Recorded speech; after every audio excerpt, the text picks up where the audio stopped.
जाना हो भैया पंचम बेदिया पंचम बेहा अमवा महुआ के झूमे डालिया अमवा महुआ के झूमे डालिया अतालिका का नाम भैया पंचमा बेदिया अतालिका नाम भैया पंचमा बेदिया पंचमा बेदिया हो पंचमा बेदिया पंचमा बेदिया हो पंचमा बेदिया अतालिका नाम भैया पंचमा बेदिया अतालिका नाम भैया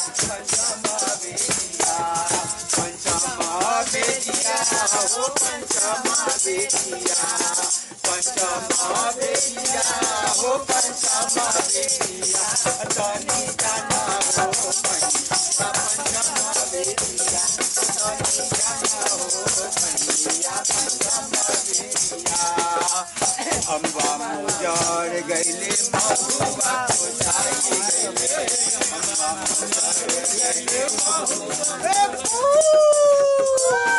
अम्बा मुजार गैले महुआ को जाई गैले अम्बा मुजार गैले महुआ को जाई गैले रसवा से भरी गैले फूला डालिया रसवा से भरी गैले फूला डालिया अतानी जाना ना हो भैया पंचमा बेदिया अतानी जाना हो भैया पंचमा बेदिया पंचमा बेदिया हो पंचमा बेदिया पंचमा बेदिया हो पंचमा बेदिया अतानी जाना हो भैया पंचमा बेदिया अतानी जाना हो भैया पंचमा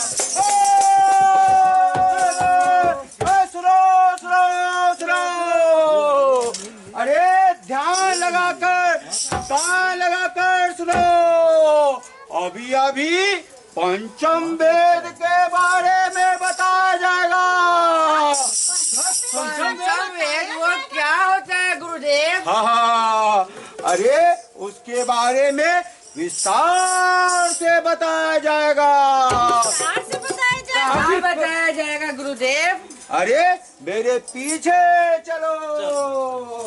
पंचमा बेदिया हो पंचमा बेदिया पंचमा बेदिया हो पंचमा बेदिया तानी जाना हो भैया पंचमा बेदिया तानी जाना हो भैया पंचमा बेदिया पंचमा बेदिया हो पंचमा बेदिया पंचमा बेदिया हो पंचमा बेदिया तानी जाना हो भैया पंचमा बेदिया तानी जाना हो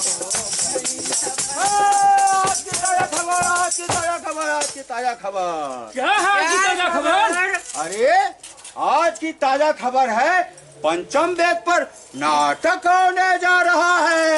नाटक कहाँ होने जा रहा है? अरे कहाँ होने जा रहा है? चलो मेरे पीछे चलो।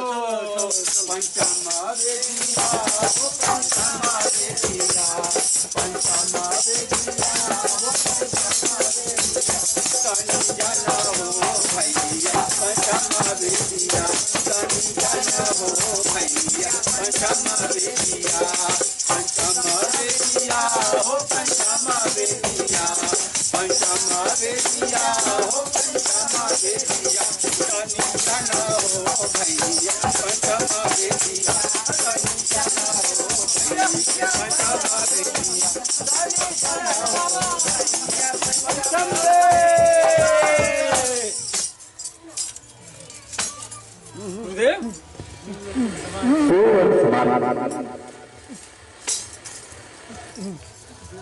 कंटिन्यू पहले म्यूजिक प्ले कीजिए।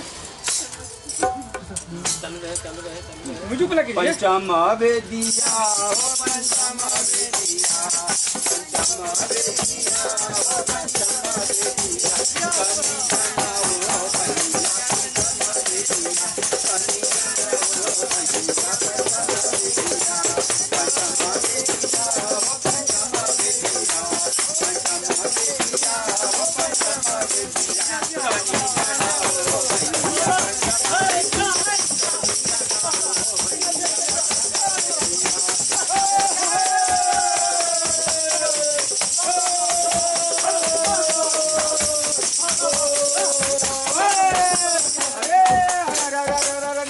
खजलिया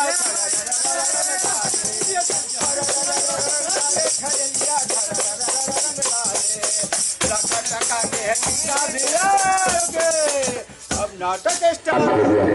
चलो अब जो तू सीखा है इसका अभ्यास करो।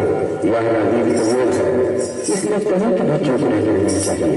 प्रणाम स्वीकार करें परिवार। सदा स्नेही बने रहे। कहे ऋषिवर किस प्रयोजन से आना हुआ? हे भगवान, जब से आपने नाट्य शास्त्र की रचना की है, हमारे हृदय में कई प्रकार के प्रश्न उठ रहे हैं। हम उसी के उत्तर के लिए आपके पास आए हैं। पूछिए, निसंकोच पूछिए। नाट्य शास्त्र की उत्पत्ति कैसे हुई? इसका उद्देश्य क्या है?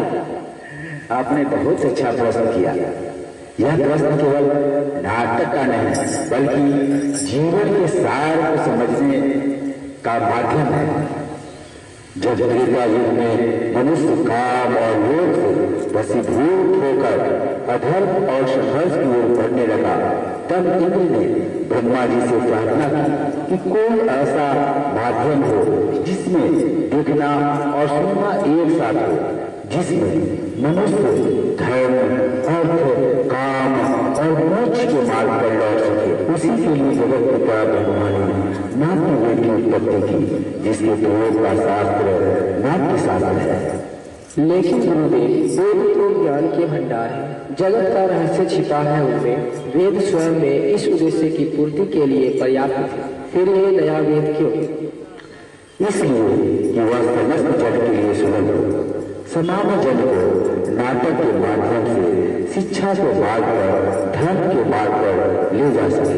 इसी मंगल उद्देश्य के साथ ब्रह्मा जी ने चारों वेद को मिलाकर नाट्य शास्त्र की रचना की है। चारों वेदों के तत्व वो क्या है? नाटक में ये जो पाठ सुन रहे हैं आप, ब्रह्मा जी ने इसे रंगमंच किया है। इस सुंदर गान का आधार सामवेद है। यजुर्वेद में अग्नय और अर्थवेद से रस लिया गया है। चारों वेदों के अंगों को लेकर नाट्य शास्त्र की उत्पत्ति की है। गुरुदेव, तो नाटक क्या सिर्फ देवताओं के लिए बनाया गया है? यही संशय दानवों ने ब्रह्मा के सामने रखा था। तब ब्रह्मा जी ने उत्तर दिया था कि नाट्य शास्त्र सबके लिए, यह देवताओं, दानवों, मनुष्य के समस्त शुभ अशुभ कर्मों को दिखलाने वाला है। इस शास्त्र में तो केवल अनुकीर्तन है। नाटक तो दुख से, थकावट से तथा शोक से पीड़ित लोगों को विश्राम देने वाला होता है। इसमें तो समस्त रस, समस्त भावों, समस्त शास्त्रों, शिल्पी और कार्यों का सन्निवेश है। ऐसा कोई ज्ञान, ऐसा कोई कार्य नहीं जो इस नाटक में ना दिखे।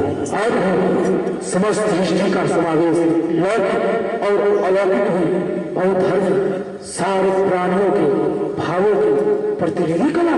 हाँ ऋषिगण, नाट्य को समस्त कलाओं का उद्गम कर सकते हैं, या फिर कह सकते हैं समस्त कलाओं का संगम। नाट्य कला तो अद्भुत कला है, उतना ही जरूरी है जितना जीवित रहने के लिए सांस लेना। फिर हमारा समाज इसी गंभीरता से क्यों नहीं लेता?